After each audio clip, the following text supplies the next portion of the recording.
Always do it on my own, so I gotta get through it. And the only thing I know is to love what I'm doing. Never give up, never slow, till I finally prove it. Never listen to the no's, I just wanna keep moving. Keep my head up when I act, head up, that's a fact.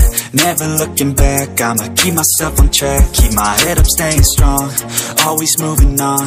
Feel I don't belong, tell my thoughts to move along. Push myself to be the best, die with no regrets. Live with every breath, see my message start to spread. And I had so many dreams, then you hit your teens. Life ain't really what it seems, try to find out what it means. Always do it on my own. Yo, what's up YouTube? What's up mga tol? Kumusta? Ang balita, King of Intro is back. Today we are going to unbox one of the signature shoes, James Harden. Are you ready? Come on, let's do it. Unboxing Harden BE2 by Adidas. So, ito yung box, tol. Ayan. Babasa nyo ba? Harden BE2.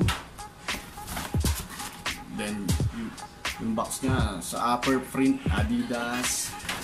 Then the side, the logo of Adidas. Adidas. Then the Adidas also. Tapos, yung some details ng shoes. Okay? So mga tol, tignan natin to.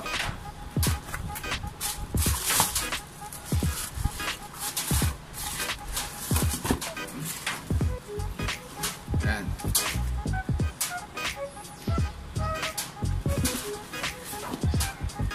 Ito yung colorway niya, the 3 gray kung tawagin. I think ito yung pinaka latest sa mga Harden BE. Kasi yung mga unang lumabas na kulay nun is white, black, tsaka yung red. So, itong gray, siguro ito yung medyo latest nila. Lumabas tong shoes, tol, 2018. Not specific sa month. Tignan natin yung mga materials na ginamit dito sa shoes na to. Okay? So, first, check the traction. Ayan. Tawag nila dito, tol, is translucent. Okay, kung mapapansin nyo, parang transparent siya.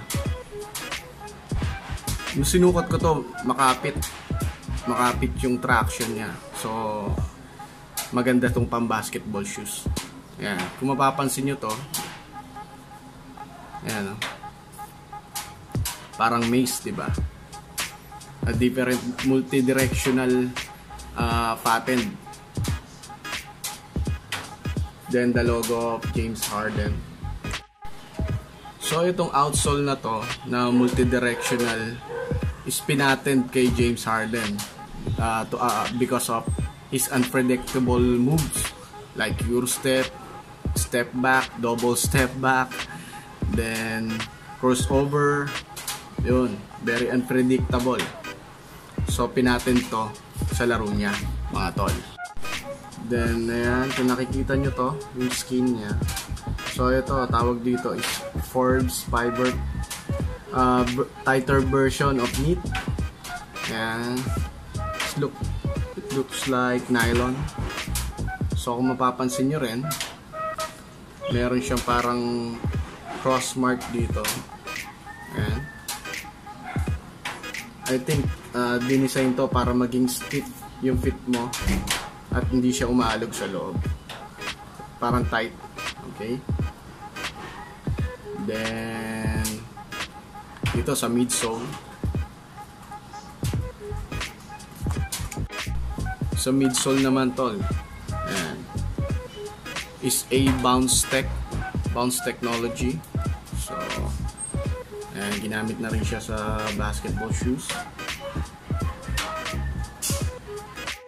And dahil sa bounce tech, tol, super lambot yung cushioning niya. Then kapag nagtitake ka ng mga jump or jumper, yun, very responsiveness tong shoes na to. Okay? Then pag nasa loob yung feet mo, nagla-lockdown siya. So, stable na stable. Ayan. Bounce. Okay? At syempre, yung design, the 3-stripe brand of logo by Adidas, nandyan din. And then sa Delano shoes. Ayan, ayan. The James Harden logo. Ayan, nakikita nyo, di ba?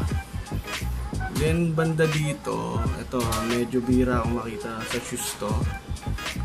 Meron siyang parang may strap pa dito. Ayan. Pero rubber strap. Yung flexible strap. I think para mag-lockdown yung mga sa fit mo. So, ayun. The shoelace. Yeah, turno sa shoes. Gray din yung color niya. This is a great colorway of James Harden BE by Adidas. Hindi rin siya dumihin kasi it's a dark gray color. Ayan. Then, so take a look the inner sole naman. Okay. Okay, this is my size. 11.5. Ayan. Ayan ang size ko sa basketball shoes, mga tol. So, the inner sole, ayan. Print. Just simple Adidas. Ayun.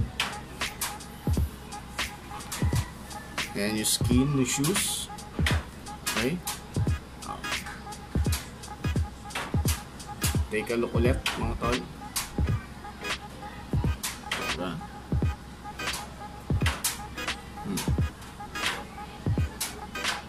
Okay. And then the outsole. The translucent outsole with multi-directional traction pattern. Sorry. Okay. This is a lightweight shoes, mga tol. Ang weight nito is mga 11 ounce lang siya. Okay. Ayan. Magaan lang. Magaan din sa bulsa. Gas, brake, cook, just like Harden moves. So, ito nagagamit niya for Euro step, separation move, step back, double step back, lightning crossover. Bounce tech is very responsiveness. The midsole cushioning, yun, very responsive na siya, tol. And then most important is comfortable in your feet, mga tol. Check nyo to. Ayan.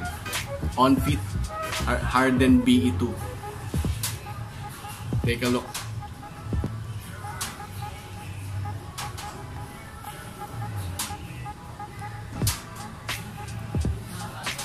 Ayan. Malambot sa paa. Yung traction okay. Then pag brake or hesitation move, okay na okay. Very responsive. Nagre-respond siya every time you move. Then the bounce tech, hindi siya masakit sa pagland mo sa ground dahil sobrang lambot nung bounce tech niya. Syempre tol, pinatent to sa the reigning MVP, the Beard, James Harden. So yung mga moves niya, very unpredictable. So yung mga signature shoes na ginagawa niya, pinatent din sa move niya. Ulitin ko, light crossover, Euro step, then step back, separation, then the double step back, yung pinakabago. Oh, that's all, mga tol.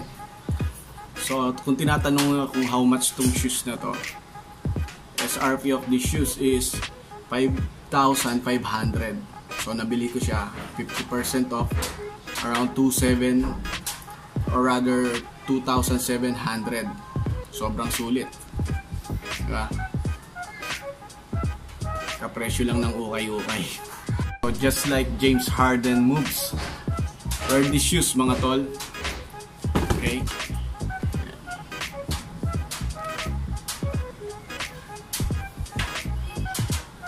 Harden BE2 by Adidas. A basketball shoes. A signature shoes of the beard, James Harden, the reigning MVP. Sana nakatulong to sa inyo yung unboxing natin mga tol. Hanggang dito na lang yung vlog natin. Kaya kung hindi ka pa isa sa mga utol ko, pindutin mo na yung makikita mo subscribe button. Hit mo na rin yung bell notification para every time na may vlog tayo, manonotify ka. Vlog natin ngayon, unboxing Harden BE2 basketball shoes by Adidas. Plus like kung magugustuhan mo yung video natin. King of Intro, sign out. God bless mga utol. Peace.